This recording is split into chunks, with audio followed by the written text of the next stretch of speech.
stop and reflect and think about how history has regarded these three men. Like I joked earlier, like whose face is carved in a mountain? You know, like whose face is carved in stone, and like who do we regard as great presidents? Well, it's very interesting when you think about when they were president, but also their attitudes, right? You know, like, can you be a really great president if you don't take a strong view of your office? Can you be a really great president if nothing exciting goes on during your presidency? I mean, do you need war? Do you need economic turmoil? Do you need civil unrest to demonstrate that you're really great?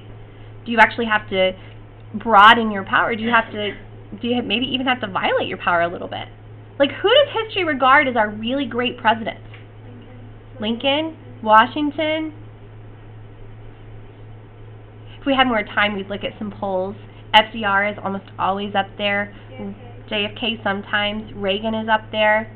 So it's really interesting. You don't see Millard Fillmore, you know? He was one of the early presidents during that era of good feelings.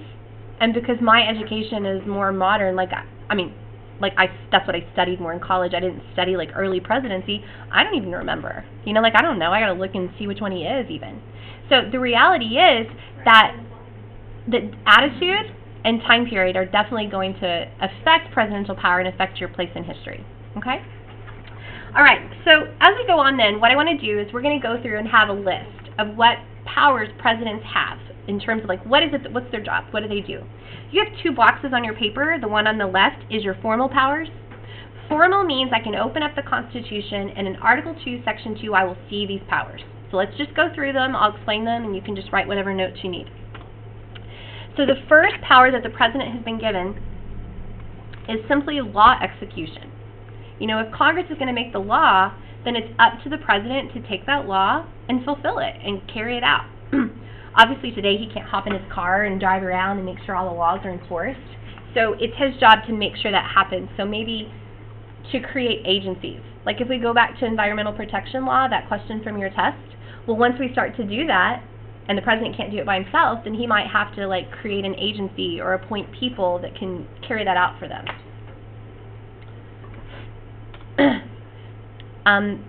We also know that the president is in charge of the military.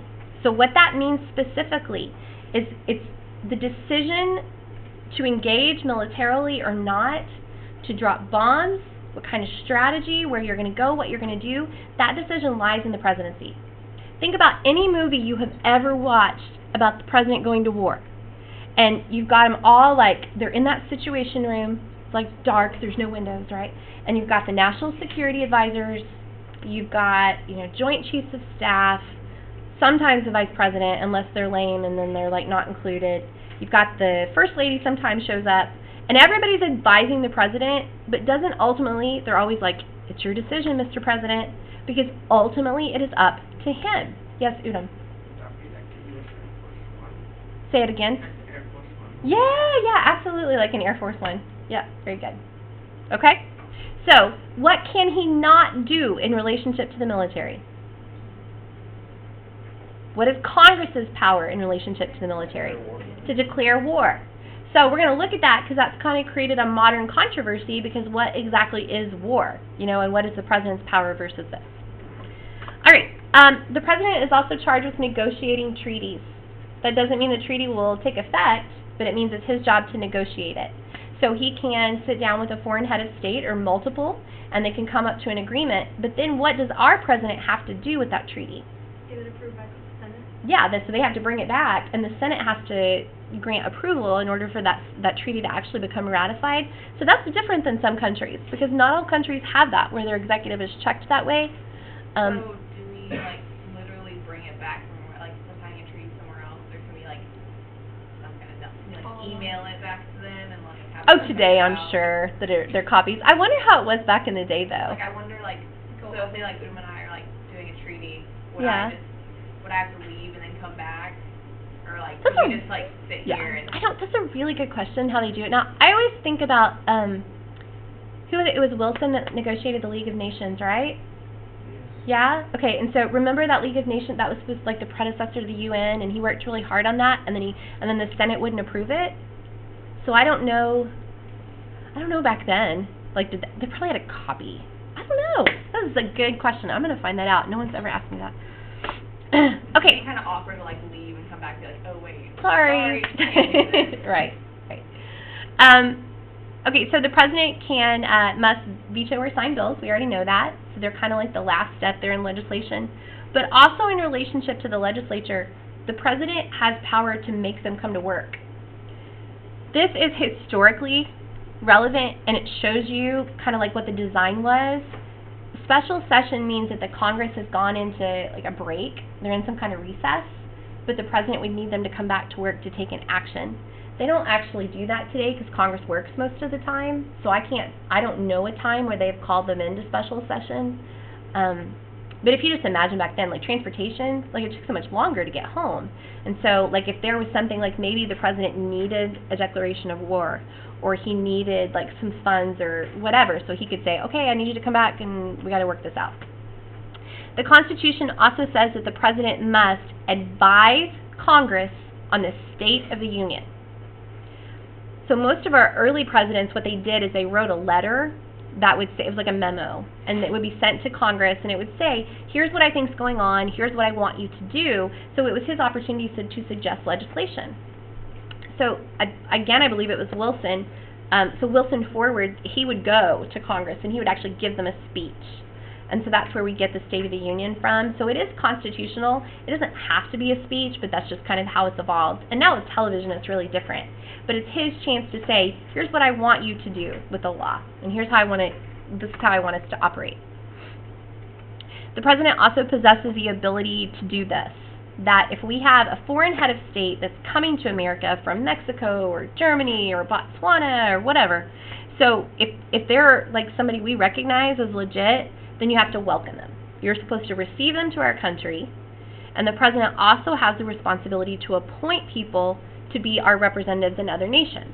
So the ambassador to France. I want to be the ambassador to somewhere like beachy and warm. Somewhere in the Caribbean. This is probably one that you haven't looked at as much, the power of recognition, but it actually holds the potential to be really powerful. So we know that sometimes country borders will change as a result of war, right? So there's like a civil war, there's fighting that goes on, new countries will emerge. So remember, it's been a while, but in world history, you guys probably studied that at one point China wasn't a communist country. Remember, the nationalists were in charge of them, and then Mao Zedong, they led that communist revolution where there was like fighting, and the communists ended up taking over China, and China then became a communist country, and the nationalists got pushed back to Taiwan. Well, so we didn't have a relationship with them, because the question is like, well, do they have a right to that land? Like, is China really, like, are they this country? So President Nixon went to China. He was the first president to do that, and they went on this big publicity tour. It was such a big deal. Eventually, they wrote an opera called Nixon in China, because it was this major turning point. And what he did is he used the power of recognition. He said, I, as president, am going to say that America knows you're a country. You're a rightful sovereign nation. We have some expectations. You know, there were some things laid out in relationship to Taiwan. There were some things that they said, we don't want you to do this. We want you to have respect for this, blah, blah, blah. But we recognize that you were legitimate and rightful. That's huge, because it really can kind of shape like the future of relationships. I'm sure, like, if I think about Eastern Europe and the split up after the Cold War, that there was a lot of that as well, like who rightfully is a nation. And so the president gets to do that. The other one that you probably haven't studied as much in U.S. history is clemency powers. Clemency refers to judicial powers. And so somebody that could be charged or has been charged under federal law, the president has a right to go in and check that decision of the courts. So a pardon is a get-out-of-jail-free card. You guys learned about a pardon. Who did you learn was pardoned in U.S. history? One president by the... Yeah, so Ford pardoned President Nixon. So Nixon, it looked like he was going to be impeached by the House. He resigned before he could be impeached. But there was a lot of investigation, and Nixon probably could have been charged with criminal activity. So Ford, as president, impeached him. pardoned him and said, we're not going to let him be prosecuted. And that's basically what a pardon is. That kind of pardon, like, is in history, but you guys, most presidents do end up pardoning people. Like, it's not uncommon. It was actually in the news recently. Go ahead. Do they have like a certain number? Nope. The only restriction is that it has to be federal, as far as I know. I mean, it definitely has to be federal. That's the only restriction I know. I will say a lot of the pardons end up being where it seems like there was like a miscarriage of justice.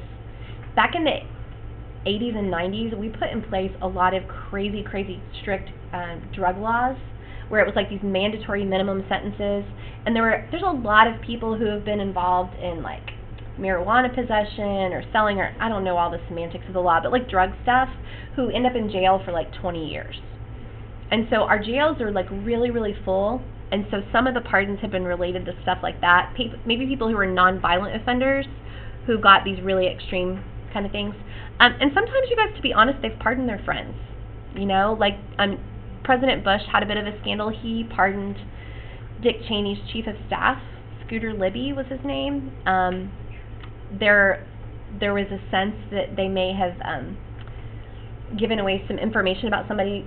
Anyway, that's a whole other story. We'll talk about it another time. But there's sometimes they're controversial, sometimes they're not. They're not able to, like, tell them you can't pardon someone?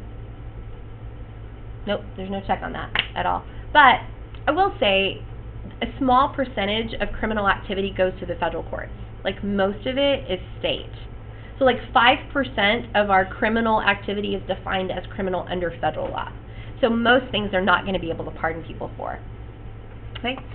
A reprieve, it's some kind of like forgiveness of sentence. So Ryan robs a bank today, and he gets convicted. That's a federal crime, so he's going to go to jail. And President Obama says, you know what, he's a super good kid, and I really want him to be able to graduate from high school first, so we're not going to send him to jail until the middle of June, because we need him to finish high school and get to walk across the stage first. Or it could be that he's sentenced and he gets like a 10-year sentence, and they're like, look, let's just shorten it to 5. He's good. Okay? Amnesty is legal forgiveness for a large group of people. So it's like a pardon for a group. So my amazing 2B class, senioritis gets the best of you, and you all collectively rob a bank today, then President Obama could pardon you because there were extenuating circumstances. Okay? Don't do that. Okay? Okay. Finally, the president has appointment power. And appointment power is that it says in the Constitution in Article 2, it says that the president will have executive officers. It didn't specify what they were, but it said that he would. So the president gets to appoint those positions. Like, he gets to say who the chief of staff is going to be, or the secretary of state, and the director of the CIA, and the postmaster general. They also get to appoint federal judges. Right here in parentheses, outside of federal judges, I want you to write the word senatorial courtesy. So just spell it how you think you spell it. Senatorial courtesy. So, the Constitution only created a Supreme Court. Judiciary Act of 1789 expanded the size of court, and then over time, Congress continues to do that. They expand the courts, they create new ones, jurisdiction, etc. Well, the president simply does not have time to be involved in the vetting of every federal judge candidate. So we created this concept called senatorial courtesy, which allows the senators to influence the judicial nominations for the federal courts that are located within their state. So if you were to, if you drive to Plano at Preston Road, you know, like if you go just past Payway, have y'all ever noticed that court building there on the left-hand side? That's a federal court. So they only handle federal, like whatever they have jurisdiction over. So when those judges have to be appointed, Ted Cruz and John Cornyn are able to have some kind of influence over who those